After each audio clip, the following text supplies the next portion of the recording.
So hello, everyone. Today, I'm going to be sharing with you a little bit about marriage in the Quran and what we can learn about marriage from reading a book revealed 14 centuries ago. Let me start by the basic definition. So in the Quran, marriage is strictly identified as a sacred relationship between two equal human beings, and as a miracle that believers are urged to reflect on to lead them to the full acknowledgement of God's might. The Quran presents a new concept of marriage, one that is based on a strong spiritual connection between two equal human beings. Spouses are described in the Quran as a joy, and I'm quoting now from the Quran, and as protecting garments to each other. Furthermore, marriage in the Quran is viewed not only as the natural state of someone, but as the ideal state. Now, I started by referring to marriage as a contract between two equal human beings. And therefore, we need to go back a little bit to this equality, to this gender equality in the Quran. The elevation of women's status started in the Quran from the story of creation itself. So from the very first beginning. The Quran, in contrast to biblical narratives, never asserts that Eve was created from Adam's rib, nor is she described as created after Adam. So this story of Adam being created first, and then Adam feeling lonely in paradise, and then Eve was created. God had to stole his rape to create Eve for his entertainment, has no place in the Quran. In place of this exegetical attempt of ascribing maleness to the human creation, the Quran describes the creation of women as equal to the creation of men. It happened from the same soul. In Quran chapter 30, verse 21, we read, another of his signs is that he created spouses from among yourselves for you to live with in tranquility. Keep in mind tranquility, the term, because I'm going to come back to it. So there are three essential facts that we shouldn't overlook for to be fair to the status of women in the Quran. First, as I mentioned, women are not created from men. This requires rethinking the story of creation itself. And this requires reevaluating Eve as the one who seduced the innocent Adam to eat from the forbidden tree. This story has no roots in the Quran. It's not Quranic, although it made its way into Quranic exegesis and tafsir through the culture, clearly for its patriarchal appeal. Second, so we started first, women are not created from men. Second, women are not created after men. As I mentioned, the story of Eve as being created after Adam, a while after Adam, has no place in the Quran. And third, women are not created for men. And this requires reinvestigating the so-called gender-based roles and assigning women the inferior job of serving men. Again, this has no place in the Quran. A cool place to investigate that is the story of Moses in the Quran. Moses is mentioned 136 times in the Quran, one of the heroes in the Quran, biblical / Quranic heroes. And there is I'm not gonna share the whole story with you, you can check it, but one of the cool and romantic scenes in the story is the first time Moses meets his future wife. She is the daughter of a prophet herself, probably Jethro or Shu'aib in the Quran. And she's gonna be a wife of another prophet of Moses. And she was working along with her sister, watering their sheep along with the other shepherds, not only working, but working in a male-dominated environment. The Quran shares stories for the many lessons we can learn from them. And one lesson we can learn from that scene, as I mentioned, it's a romantic scene. The story ends in a happy ending. Moses ends up proposing for her, and we're going to have this love story ending with their marriage. But one of the big lessons, the Quran never poses to say anything about women sharing men, not only in work, but in a male-dominated environment. So back to marriage. Another linguistic observation that can draw our attention to the seriousness of this contract is what we read in 421, where marriage is described as a solemn pledge. In Arabic, it's mithaq. And the same term, mithaq, is what the Quran uses to describe and to name the covenant made between God and prophets. As we read in 33:7, we read, we took a solemn pledge, mithaq, the same word that the Quran uses for marriage. We took a solemn pledge from the prophets, from you, from Noah, from Abraham, from Moses, from Jesus, son of Mary. We took a solemn pledge from all of them. So I would say it's not only a contract, it's a serious contract, a heavy contract. Probably it's the most important contract you will ever sign in your lifetime. So following the Quranic guidance, we should be very careful in what we list probably there, or maybe at least the way we think of this contract. But the question is, if we want to understand what Quran thinks about marriage, or the Quranic guidance for marriage, what is the purpose of this contract? So we know it's a serious contract. It comes with duties. It comes with responsibilities. You should be ready to take a decision to end the rest of your life with a partner, to be faithful for that partner. But what is the purpose of marriage? In 30:21, we read, among his proofs is that he created for you spouses from among yourselves in order to have tranquility and contentment with each other. And he placed in your hearts love and care, in Arabic, mawadda wa rahma, love and care towards your spouses. In this, there are sufficient proofs for people who think. So tranquility is according to the Quran, is the ultimate purpose of this marriage, of this relationship. And this probably provides us a guidance on when things head the wrong way, right? So how can I know that my marriage is a healthy marriage or not? If tranquility is missing in your relationship or in your marriage, probably you're not with the right person, or probably you're not heading the right way, right? Let's remember that in Quran, there's guidance to deal with conflicts in marriage. I'm not going to deal with that today to save time because it's a different topic.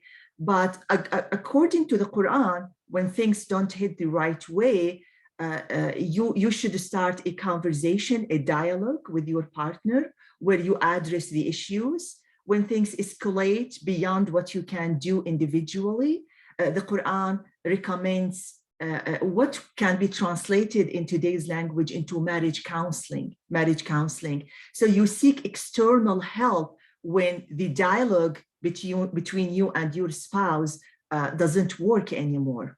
The Quranic way of doing marriage counseling is not paid for marriage counseling, though. It's done through the relatives. So according to the Quran, relatives are invited to step in, so the man or the husband can send someone to represent his side, to speak on his behalf. The wife can do the same. Both people can sit together, try to reach a reconciliation, try to bring back the missing piece to marriage again. So tranquility, if you're missing tranquility, this can tell you that your relationship is not the right one. Toxic relationships, time-consuming, energy-consuming relationships, they can't be described as an ideal marriage. The more you move away from the tranquility, from being true to yourself, the more you should know that you need to fix something about your marriage. Another observation from reading 30:21 is what is divinely provided for each partners. We read, and he placed in your hearts love and care, which means that we're provided in an innate way, in a divine way, I would say, love and care to our partners. This reminds me of a saying. They say love is blind. Love is blind. Probably you heard this before. And love is blind because literally and practically speaking, there's nothing special probably about those who we fall in love with, right? But we feel they're the most special people on earth because love and care are provided in a divine way. This doesn't mean that you don't need to work on the relationship, right? Another linguistic observation from the Arabic language is the word for love. There are so many words for love, but the most common one is hub. And it's very interesting that hub shares the same root with hab, which means seeds. And it's believed that love in a relationship is named hub because it's love with the potential to grow, the same way seeds can grow. So you need to add to what is divinely provided to you to start this relationship, which is love and care, genuine love and care. You need to work on it the way you should take care of seeds so they can grow. In the Quranic guidance on marriage also, we read about the role of faith. Nowadays, we try to push aside sensitive topics, sensitive discussions, including but not limited to religion and spirituality. Now, in the Quran, it seems that if you're a spiritual person, and of course, if you're taking the Quranic guidance seriously on marriage, this means by definition, you're a religious person, a committed person, or at least a spiritual person. According to the Quranic recommendation, you need to discuss these topics ahead of time. Don't leave it till the end. Don't shy away from discussing these topics because you need to make sure that you and your future partner are on the same page when it comes to religion and spirituality. If you prioritize spirituality, you need at least a person who, I would say at least who appreciates that. In 5:5 we read, today all good things have been made lawful for you. The food of the people of the book is lawful for you as your food is lawful for them. So are chaste believing women as well as chaste women of the people who were given the scripture before you. So believing men need to consider believing women in their lives. And the other thing we can observe easily here is Islam as a monotheistic and Abrahamic religion, and not only as the religion identified as followers of Muhammad. Because here clearly the Quran says or includes among believing women, Jews and Christians, and any people who were given the scripture, the Quran says, before you, right? And here I'm sharing, I'm not going to be able to cover everything about marriage in the Quran. This is going to be only a quick introduction before I move to your questions. But I'm going to stop with what I take to be the most important aspects to understand this relationship. So the relationship is serious, right? It's based on equality, gender equality between men and women. And also we can add to that, it's a spiritual, right? But we can add as well, it's an immortal relationship.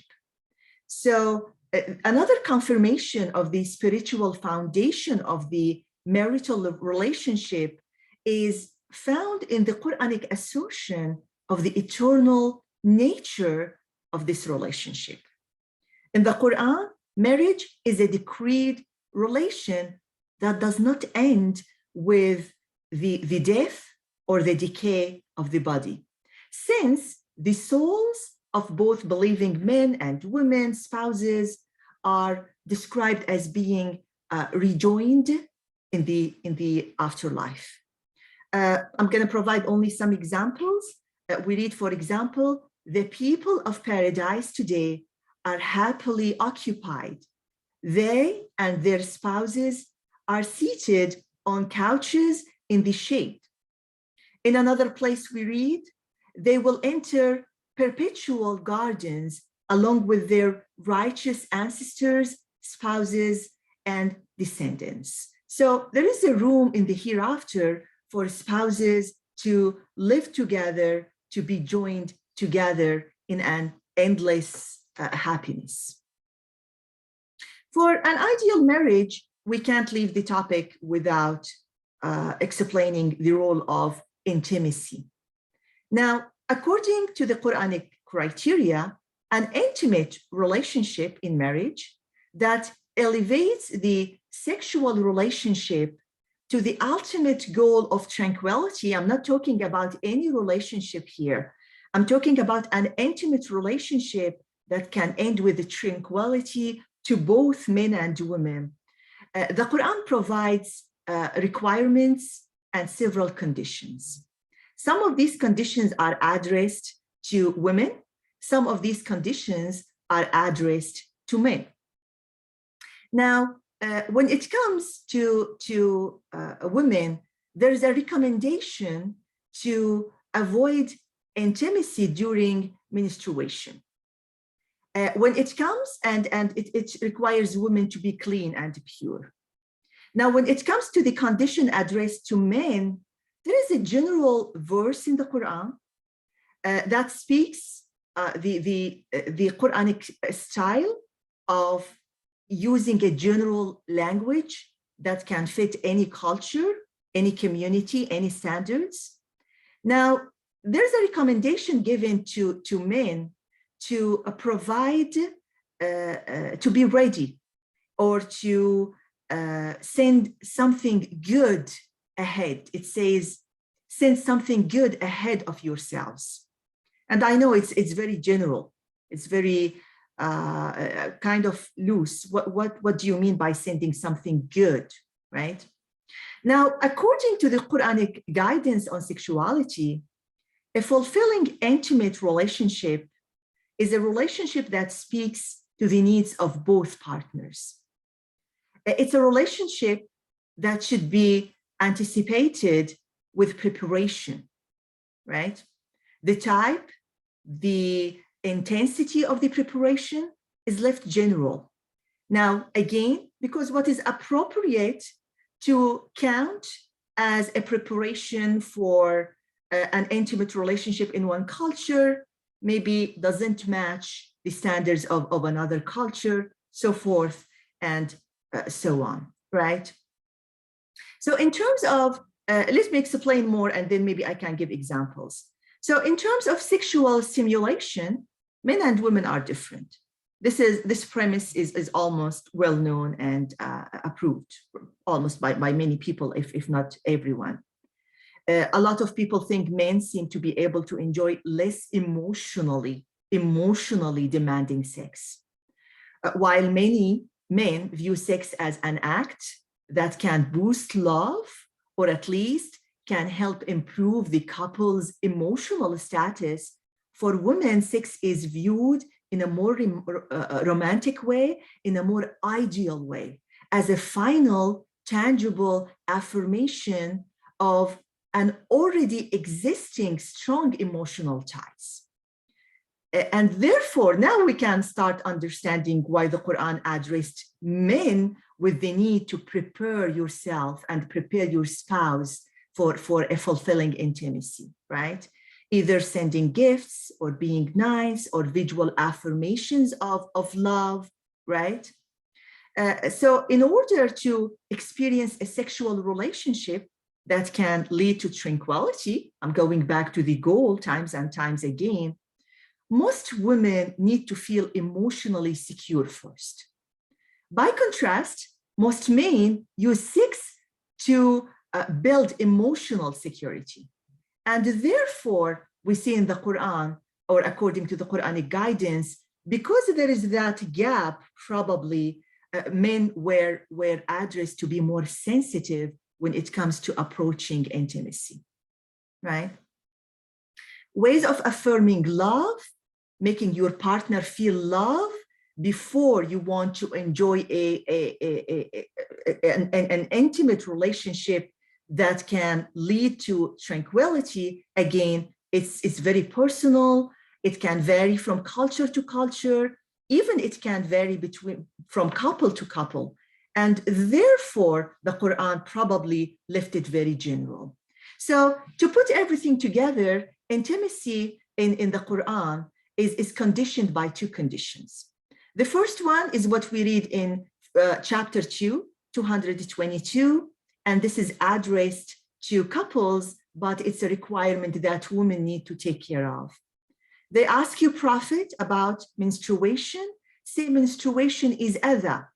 And adha is a word in Arabic that can stand for annoyance or minor harm.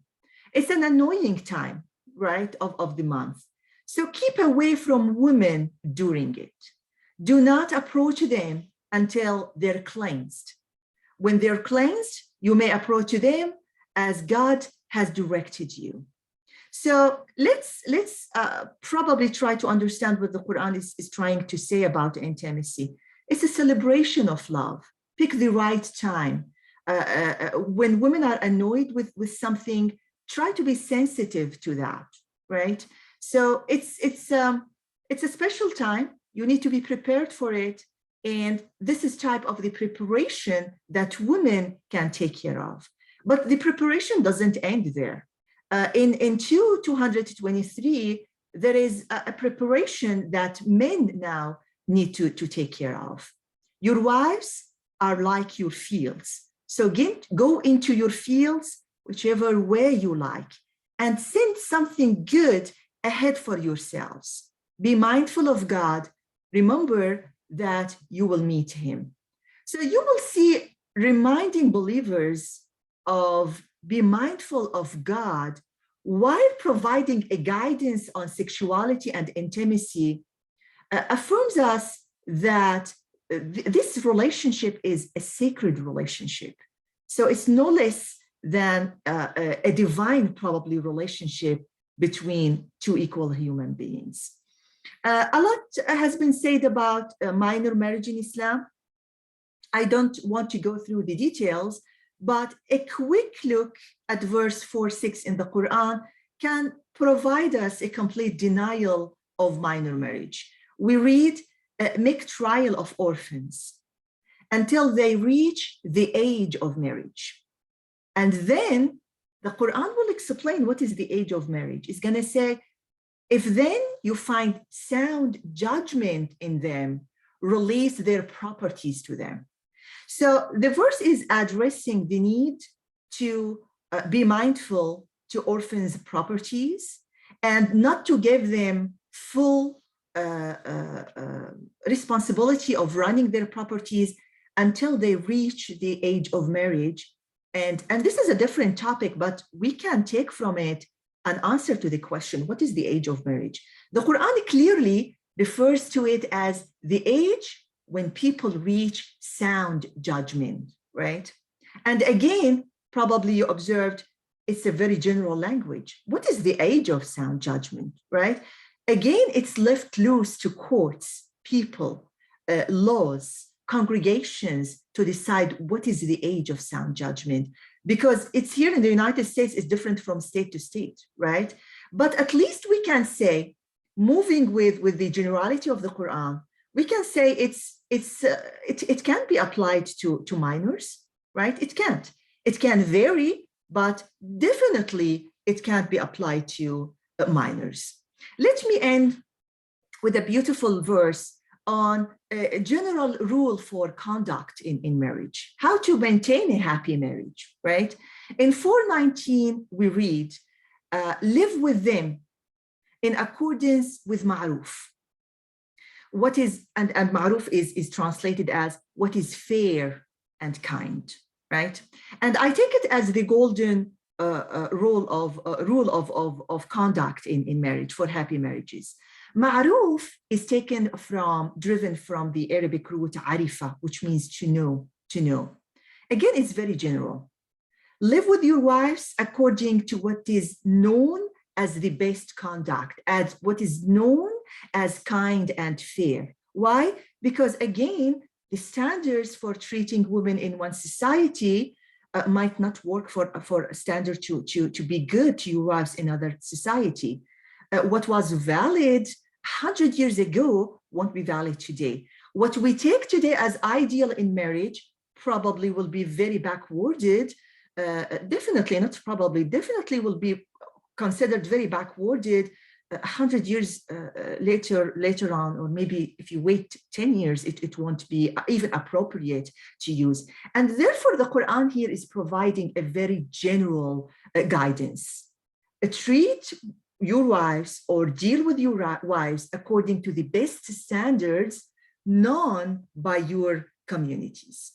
And probably this is a good place to end here with my general introduction to the Quranic guidance on marriage and happy marriages. As I promised you, I'm gonna pause the recording to take questions from you.